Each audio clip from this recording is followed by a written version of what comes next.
స్వయం కృషితో పైకొచ్చినటువంటి వాడు, 3 దశాబ్దాల పాటు చిత్రసీమని ఏలినటువంటి వాడు, ఇప్పటికీ యువ హీరోలు ఎంతమంది వస్తున్నప్పటికీ కూడా మెగాస్టార్ అయినటువంటి బిరుదును సొంతం చేసుకున్నటువంటి వ్యక్తి చిరంజీవి గురించి ఆ టైటిల్స్ పెట్టి ఆ స్థాయిలో అవాకులు చవాకులు పేలటం కరెక్టేనంట Ravan. Let me talk about the other side. స్వయం కృషితో ఎదిగాడు. మరి నీలాగా స్వయం కృషితో ఎదగాలనుకున్న చాలామంది వ్యక్తులు ఎందుకు రాలేకపోయారు ఇండస్ట్రీలోకి? ఓపెన్గా మాట్లాడుతున్నా. ఉదయ్ కిరణ్ విషయం ఏంటి?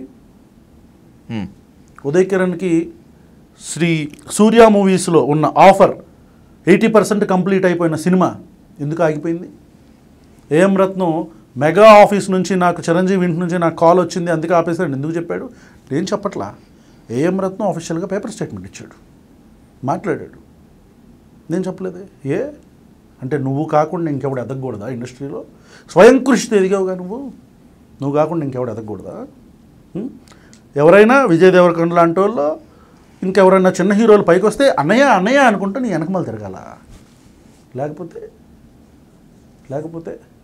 అలా బాలకృష్ణ చేయడు కాబట్టి, అలా నిన్ను నెత్తి మీద పెట్టుకోడు కాబట్టి ఈర్ష బాలయ్యబాబుని ఏమీ పీకలేరు కాబట్టి. క్షమించాలి, maybe my language might be a bit hard. నువ్వేం చేయలేవు కాబట్టి బాలకృష్ణని, తారక్ని ఏం చేయలేవు కాబట్టి. ఎవరు చేశారు ట్రాల్స్ తారక్ని బాలకృష్ణని? 2002 నుంచి తీసుకో విజయ్, ఆంధ్ర వాళ్ళ మూవీ రిలీజ్ నుంచా? లేదు, తారక్ ఇండస్ట్రీలో ఆది మూవీ హిట్ కొట్టిన తర్వాత నుంచి బాబాయ్ అబ్బాయి జోకులు ఎవడు మొదలుపెట్టాడు? సర్దార్ జోకులు కాస్త బాబాయ్ అబ్బాయి జోకులు ఎందుకు అయిపోయినాయి? తారక్ని బాలకృష్ణని టార్గెట్ చేసింది ఎవరు? ఏ ఇంట్లో నుంచి టార్గెట్ వెళ్ళింది? సిస్టమిక్గా ట్రాల్ చేయడానికి ఒక టీమును పెట్టుకుంది ఎవరు? ఇదంతా చిరంజీవి మెగా కాంపౌండ్. నేను చెప్పలేదు, మంచు విష్ణు చెప్పాడు. నేను చెప్పలా, మంచు విష్ణు చెప్పాడు. మీరే కదా నా మీద ట్రాల్ ఆఫీసులో పెట్టి మరీ చేపిస్తున్నారని చెప్పని. అందరికీ తెలుసు, మనందరికీ తెలుసు ఉదయ్ కిరణ్కి అవకాశాలు ఎవరు ఆపేశారో మనకు తెలుసు, ఎవరు ఉదయ్ కిరణ్ని కొట్టారో మనకు తెలుసు. మన ఇంట్లో ఉన్న ఆడపిల్ల అంటే let me not talk about that, right? So ఇట్లా the other side of the coin మనం ఎందుకు మాట్లాడామంటే భయం. ఎక్కువగా చిరంజీవి ఇమేజ్ను చూసి బాలకృష్ణ ఓర్చుకోలేడు, పెద్దరికం అంతా కూడా చిరంజీవి వైపే ఉంటుంది, చిరంజీవిని ఎక్కువ ప్రైజ్ చేస్తూ ఉంటారు కాబట్టి బాలకృష్ణకు నచ్చదు అని చెప్పి అంటూ ఉంటారు కదా. అది అలా అనుకుంటున్నారా? అంటారా? అయితే చాలా అంటాలు ఉంటాయి. అట్లా అంటాలు అయితే చిరంజీవి పెద్ద యాక్టరే కాదు, సోషో ఫ్యాంటసీ మూవీలు అసలు చిరంజీవి చేయలేడు, విగ్గు పెట్టారంటే వాటర్ బాటిల్ ఎత్తుకునేవాళ్ళలాగా ఉంటారంటారు చాలామంది. అంటే ఇప్పుడు నువ్వు బ్యాక్ సైడ్ ఆదిత్య 369 మూవీ చూసుకో, భైరవ ద్వీపం చూసుకో, ఇట్లాంటి సినిమాలు చిరంజీవికి ఎందుకు పడలా? నువ్వు మంచి నటుడుగా. స్వయం కృషి లాంటి సినిమాలు, లేకపోతే రౌడీ అల్లు లాంటి సినిమాలు, గ్యాంగ్ లీడర్ లాంటి సినిమాలు కూడా బాలకృష్ణకి పడలేదు కదా. పడలేదు. అది ఎవరు తక్కువ కాదంటున్నా. ఎవరికి ఉండాల్సిన క్రెడిబిలిటీ, ఎవరికి ఉండాల్సిన ఫ్యాన్ బేసు, ఎవరికి ఉండాల్సిన పెద్దరికం వాళ్ళకు ఉంటుంది. చిరంజీవికి ఉండేదండి పెద్దరికం. బాలకృష్ణ లేదా పెద్దరికం? బాలకృష్ణ లేరా అభిమానులు ఆంధ్రప్రదేశ్ మొత్తం? బాలకృష్ణ లేరా? ఇక్కడ ప్రాబ్లమ్ ఈజ్ మనం ఒక వ్యక్తిని ఒక తారాస్థాయిలో చూపించే ప్రాసెస్లో బాలకృష్ణ తక్కువ చేయాల్సిన అవసరం లేదు. బాలయ్య బాబుని ట్రాల్ చేయించి చాలా సిస్టమిక్గా అంతెందుకండి అల్లు అర్జున్ ఎవరు ట్రాల్ చేపిస్తున్నారు ఈరోజు? ఇవన్నీ ఎందుకు? బాలయ్య బాబు, విజయ్ దేవరకొండ ఇవన్నీ అక్కడ దాకా ఎందుకు మనం వెళ్ళటం? అల్లు అర్జున్ని ఎవరు ట్రాల్ చేపిస్తున్నారు?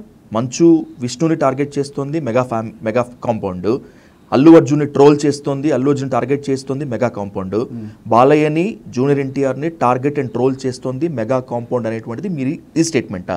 నిలబడి ఉంటారా, కట్టుబడి ఉంటారా దీనికి? 100%. Do you have any proofs? నేను మంచు విష్ణు చెప్పాడని చెప్పాను. Okay. Manchu Vishnu statement is on record. Manchu Vishnu ఓపెన్గా చెప్పాడు నాగబాబుని అడ్రస్ చేస్తూ, రైట్? ఒక్కసారి ట్విట్టర్ ఓపెన్ చేయి విజయ్, ఏదో జస్ట్ ఎక్స్ ప్లాట్ఫామ్ ఓపెన్ చెయ్యి. You go to Pavan Kalyan fan pages, మొత్తం చూడు నువ్వు.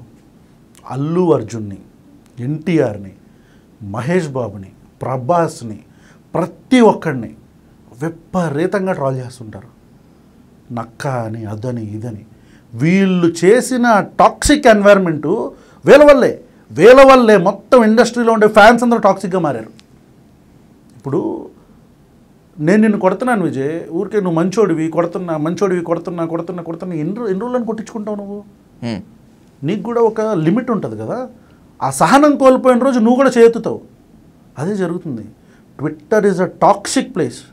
ఒకసారి ఓపెన్ చేసి చూడు ట్విట్టర్, ప్రతి ఒక్కడు ఒకడినొకడు అనుకుంటూ ఉంటారు. మొన్న ఈ మధ్య ఎవడో పెట్టి ఇట్లాగా, అరే నువ్వు కమ్మాడిపోయినా ఇంకోటి అని పెట్టి, ఒకటి ఎన్టీఆర్తో నాది ఒకటి మార్ఫిక్ పెట్టాడు ఒకడు, ఇంకొకటేమో రైస్ బ్యాగ్ అని చెప్పని ఇంకోటి ఏదో పెట్టాడు. పెడితే నేను కూడా పవన్ కళ్యాణ్ గుండు కొట్టించే సీన్ ఒకటి ఉంటుంది ఆర్జీవీ మూవీలో, అది తీసి పెట్టా. కింద కొట్టుకుంటున్నారు.